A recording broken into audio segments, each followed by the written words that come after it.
The purpose of this series is to provide an overview of select vintage and modern games, pros and cons, and what are the essential books and items you need to play them. With different editions, multiple games appearing to be similar on the surface, and a huge variety of supplements and expansions, newcomers, and even some veterans, can often find it a daunting and confusing place to be, and this series hopes to lend a helping hand. In the role-playing game industry, a game's first edition, over time, often becomes unwieldy. As new rules expand on the game's core, new concepts are introduced, and the whole becomes a teetering tower built on its foundation that was never designed to support it at all. This is true of the case of MegaTraveller, the second edition of what I personally consider to be the premier science fiction role-playing game. But they didn't stop with the game's rules, as we shall see.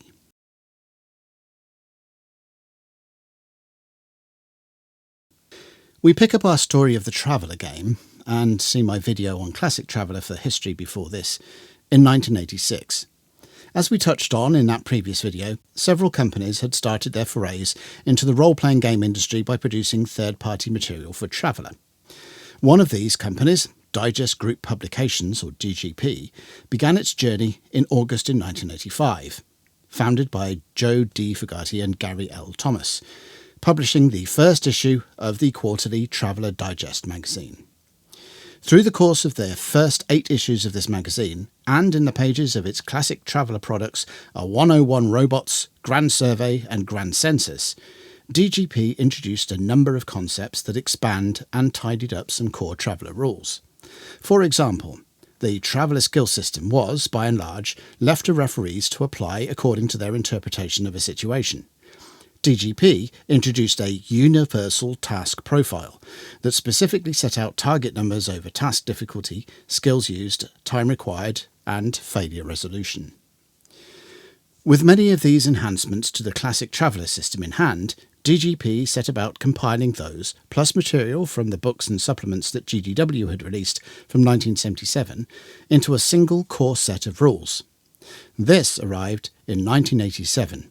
In the shape of 3 core volumes, the Player's Manual, the Referee's Manual, and the Imperial Encyclopedia, all released together in a core box set.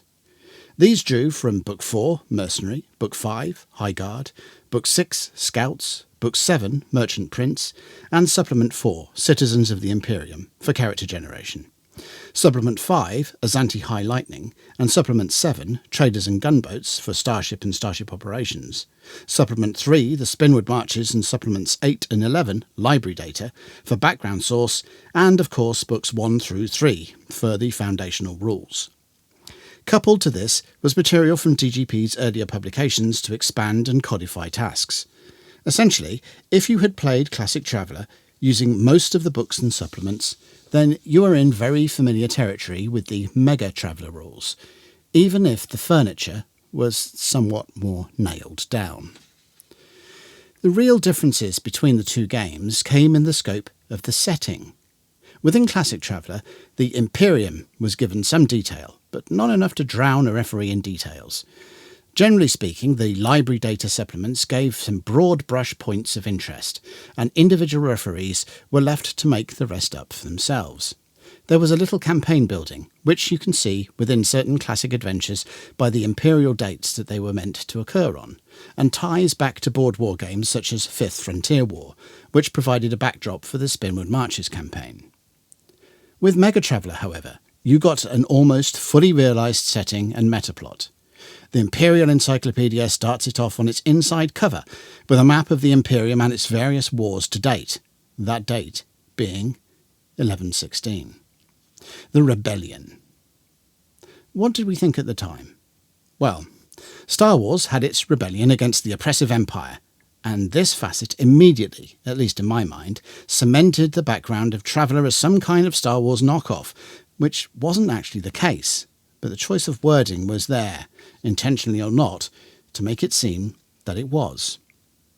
From page 5 of that same book, we are introduced to the premise of Archduke Dulinor of Ilelish assassinating Emperor Strephon and his family, and as a result, the Imperium had collapsed into a civil war. More Wars of the Roses than Star Wars. This background was to dominate the entire run of MegaTraveller. Virtually every GGW volume released for the game from 1987 through to 1992 connected to it in some way. Most obviously were the Rebellion sourcebook, Fighting Ships of the Shattered Imperium, and the Astrogator's Guide to the Diaspora sector, along with the adventures Nightfall, Assignment Vigilante, and Arrival Vengeance. Some more generic books were released, in the form of COA-CC, Close Orbit and Aerospace Control Command, which nevertheless provided a scenario outline for the siege of a world during the rebellion, and the Referee's Companion, which picked up where the referee's manual left off, providing more details and aids for referees to build and run their campaigns. Alongside the books released by GGW, which, remember, were in part developed with DGP, DGP itself released several source books for the game. Grand Census and Grand Survey from 1987 provided detailed looks into worlds and cultures and the generation of them. 101 Robots and 101 Vehicles from 1987 and 1988 provided new equipment under those banners, a concept that the now defunct British Isles Traveller Supports Organisation, BITS, picked up in the mid-1990s. The Early Adventures from 1988 compiled scenario material from the first issues of the Traveller Digest. The workings of Starship and its crew were explored in the Starship Operator's Manual in 1988, and a reference screen with some handy information was provided in the form of the Referee's Gaming Kit in 1989. The World Builder's Handbook from 1989 compiled and revised many of the concepts introduced in Grand Census and Grand Survey, and remains, in my opinion, one of the most useful volumes of the time that is still very relevant and useful to this day.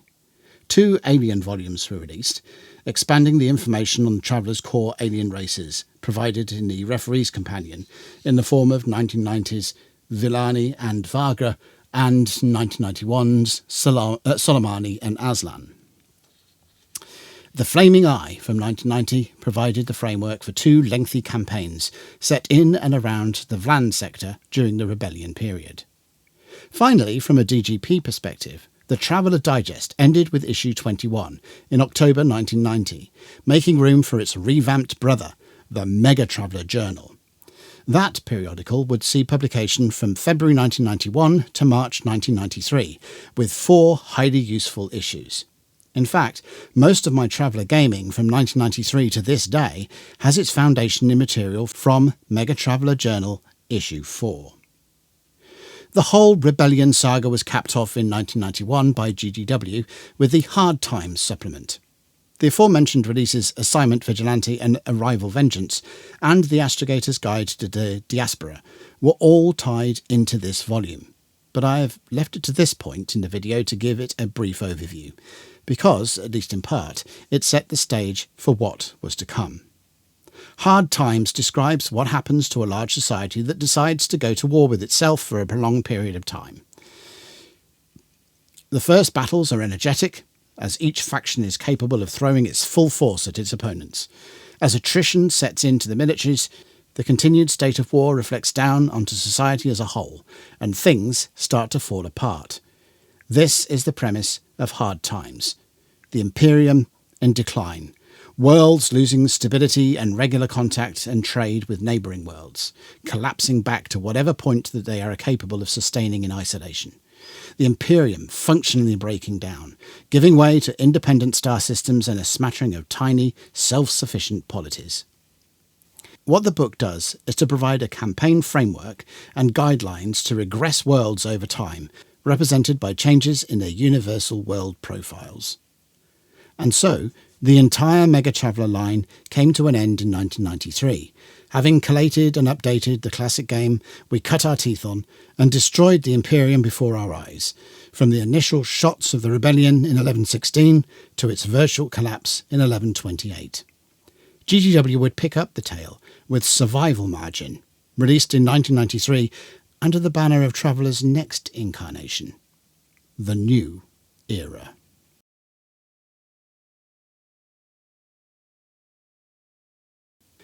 MegaTraveller is very similar to its predecessor. What has changed is the manner in which the rules have been compiled. The player's manual, for example, begins by introducing the key concepts of the game, including the universal task profile, then goes on to describe the core character generation process used by the classic game. Here, this is described as basic character generation. Tweaks have been made to ensure consistency, and non-military careers from citizens of the Imperium have been folded in, but this is largely the same as it has always been. Advanced character generation draws from Mercenary, High Guard, Scouts, and Merchant Prince, and largely compiles the extended systems described in those volumes.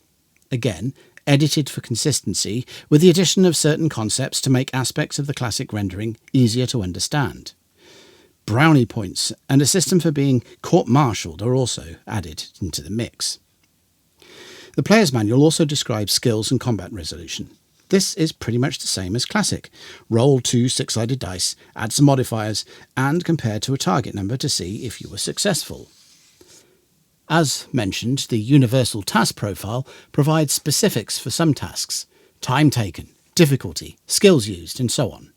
But this is all familiar ground. The referee's manual has some guidance for, unsurprisingly, the referee informing UTPs. Applied logic and common sense, really.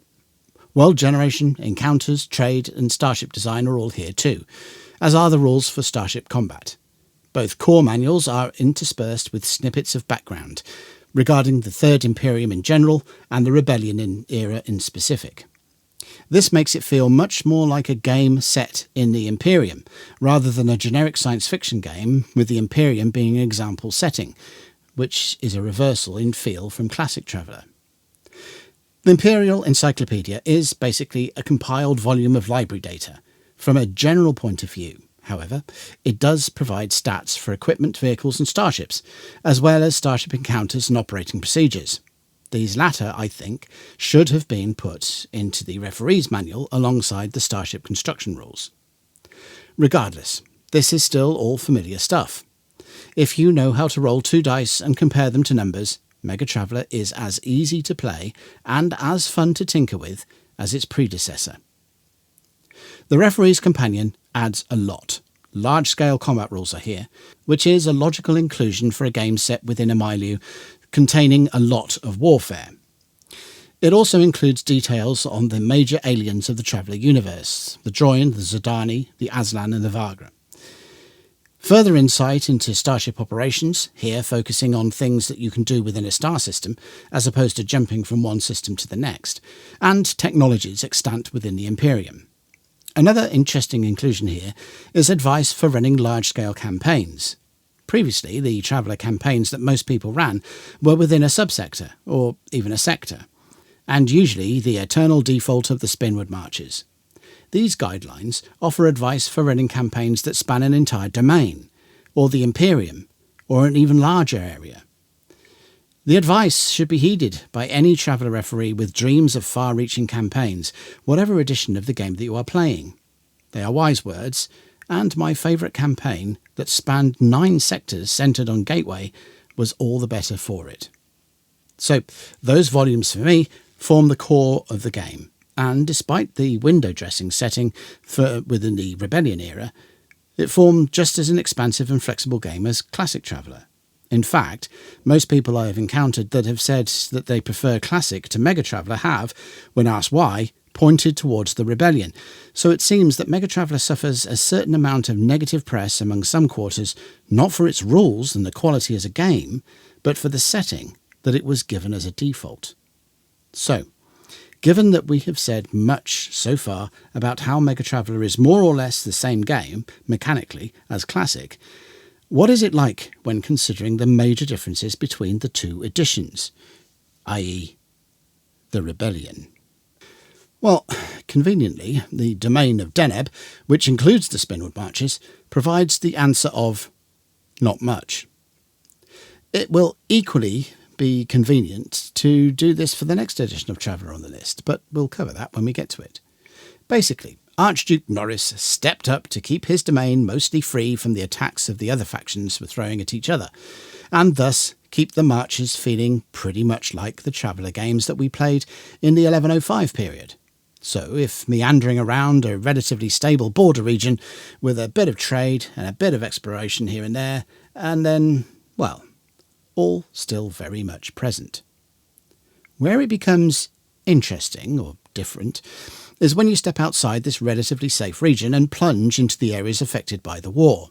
Here, military-style games come into their own, including mercenaries and combat operatives from one faction or another, covert ops and the full gamut.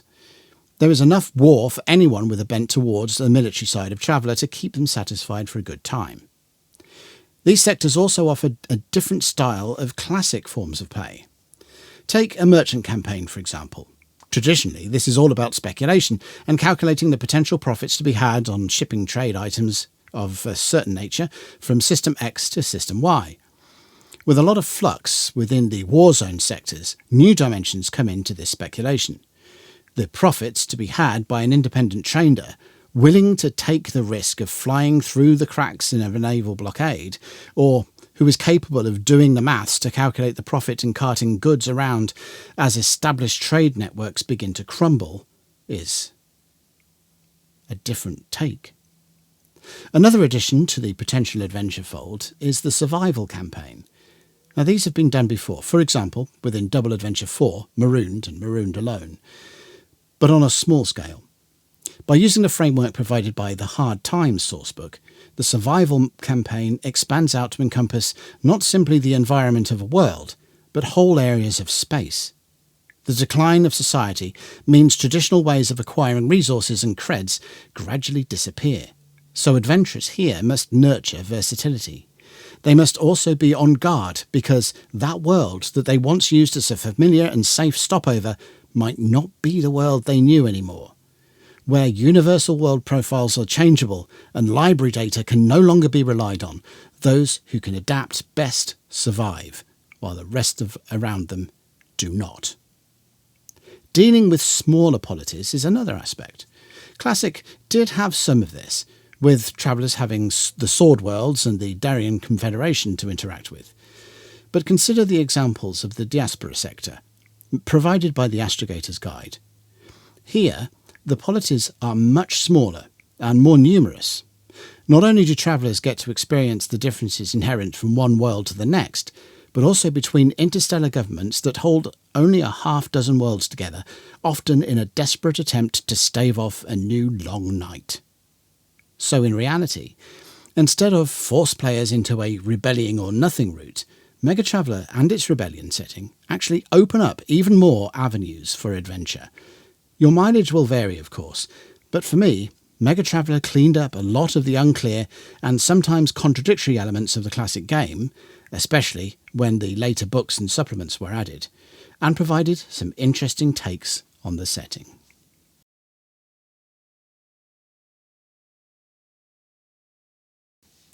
The core rulebooks of the game are, I feel, a little disorganised. I get what was attempted, with scattering setting elements throughout the rulebooks, but I think it would have been done better had the rules been left as rules and the setting elements had been kept together. For example, where we have the Players and Referees Manual, with the Imperial sourcebook, I think the equipment and rules sections of the encyclopedia should have been in one of the two manuals, and the source material from the manuals should have been in the encyclopedia. Also, I do think that the Referee's Companion, or at least some of the key materials it contained, should have been in the core rules set. So, all in all, those 4 volumes form a bit of a muddle. The remaining volumes of the MegaTraveller canon are much better, likely because they are more focused. Fighting Ships of the Shattered Imperium, for example, is rooted in exactly that, a book of fighting ships. And the Rebellion sourcebook delves more into the specifics of the Rebellion era. MegaTraveller provides a few peeks into things not seen before in the game. COACC is interesting, with traditional aerospace having been usurped largely by starships within science fiction in general. Nightfall provides an overview of Massilia, a sector right in the centre of the Imperium where most previous campaigns and adventures had focused on border regions. And the volumes that comprise the Hard Times Quartet, Hard Times, Assignment Vigilante, Astrogator's Guide to Diaspora, and Arrival Vengeance, built on a concept I do like a lot, and have used since with Traveller and other games, even non-science fiction games. That is, the decline of society through a time of troubles. It is a shame that GDW and DGP split the MegaTraveller canon between two companies. With the DGP releases, there are some absolute essentials and some real gems. The Starship Operator's Manual, the World Builder's Handbook, and the 2 Alien volumes I consider essentials, and these volumes are now lost to us, at least in terms of Far Future Enterprises releases via DVD sets and Drive-Thru RPG. The same goes for the MegaTraveller Journal, with the first 3 issues providing material for the domain of Deneb that really should have formed a sourcebook, and my beloved 4th issue that reshaped my entire outlook regarding the Traveller setting of charted space. So, what can we say? On the plus side, formatting key procedural game systems into numbered reference pages. Excellent. Compilation and rebalancing of the rules from Classic. Good job. Exploring new concepts and possibilities within the scope of the game. Excellent. Organisation of the core rulebooks. Could do better. Weaving the Rebellion setting into the core rulebooks. Not wise. Allowing DGP to release volumes that really should have been part of GDW's core. Bad move.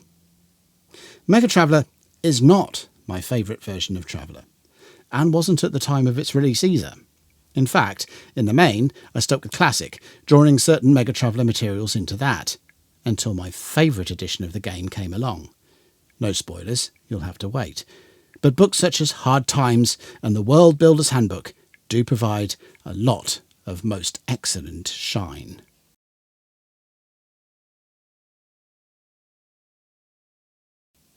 The 3 core books of the original core box set form the basic essentials: the Player's Manual, the Referee's Manual, and the Imperial Encyclopedia. Were it not for the equipment list, etc., being in the encyclopedia, it wouldn't have made the essentials list at all, except as a recommendation for players making use of the Imperium as a setting. The Referee's Companion and the World Builder's Handbook are the 2 additional volumes that I will add to the essentials for MegaTraveller. These contain advice, procedures and rules that add a lot to any Traveller game. If you want to make use of the Rebellion era, then the Rebellion Sourcebook and Hard Times are good additions. If you want to delve into the key alien species, then the 2 DGP Alien Sourcebooks form an essential. The remainder of the MegaTraveller canon carries a varied level of use, and very much depends on what you want from your campaign. COA-CC, for example, is an interesting book, but if you don't really use aircraft and close orbit forces, it's going to gather dust.